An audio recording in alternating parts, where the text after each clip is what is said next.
નહીં, પણ સરકાર દ્વારા જાહેરાત કરવામાં આવી, ભાજપના નેતાઓ દ્વારા જાહેરાત કરવામાં આવી કે પાણી આપવામાં આવશે ત્યારે ખેડૂતોએ પિયત કર્યું છે અને અડધી સિઝને અત્યારે છેલ્લા 10 દિવસથી પાણી બંધ કરવામાં આવ્યું છે। કોંગ્રેસની સરકાર હતી, અહીંયાના ધારાસભ્ય કોંગ્રેસના હતા, 7 વર્ષમાં ક્યારે ઉનાળામાં પાણી બંધ કરવામાં ના આવ્યું અને આ પેટા ચૂંટણીની અંદર સરકારે વચનો આપ્યા મુખ્યમંત્રીથી મંત્રીથી લઈ ભાજપના આગેવાનો કે તમારો વિકાસ કરશો, આ વિકાસને વિનાશ તરફ લઈ જઈ રહ્યા છે।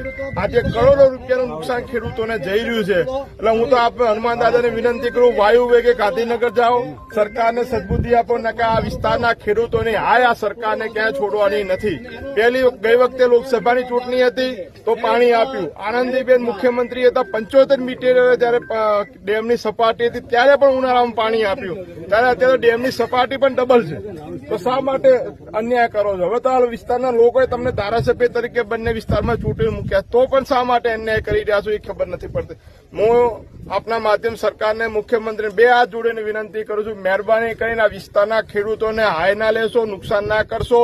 અત્યારે ઘાસચારો બળી રહ્યો છે, જો 1-2 દિવસમાં પાણી ના મળ્યું તો કરોડો રૂપિયાનું આ વિસ્તારના ખેડૂતોને નુકસાન થવાનું છે। અમને હારા માટે લાયા હતા, કોકને નુકસાન કરવા માટે નતા લાયા। અને જો હું તો કહું છું, ભાજપના ચૂંટાયેલા ધારાસભ્યોને તમને આ વિસ્તારમાં પાણી ના આપતા મુખ્યમંત્રીની ઓફિસની બહાર ધરણા કરો, ગમે તે પક્ષનો મારા પક્ષનો હોય તો પણ મારા વિસ્તારના લોકોના હિત માટે કઈ સરકાર સામે લડવું પડે। બેસી જાઓ, કેમ નથી બેસતા? અને તમારામાં જો તાકાત હોય ત્યાં મુખ્યમંત્રીની ઓફિસની બહાર બેસવાની તો કેજો, અમે બધા પણ ખેડૂતો ત્યાં આવશું તમારા સપોર્ટની અંદર કે આ વિસ્તારના લોકોના માટે કોંગ્રેસ ભાજપ ના હોવું જોઈએ।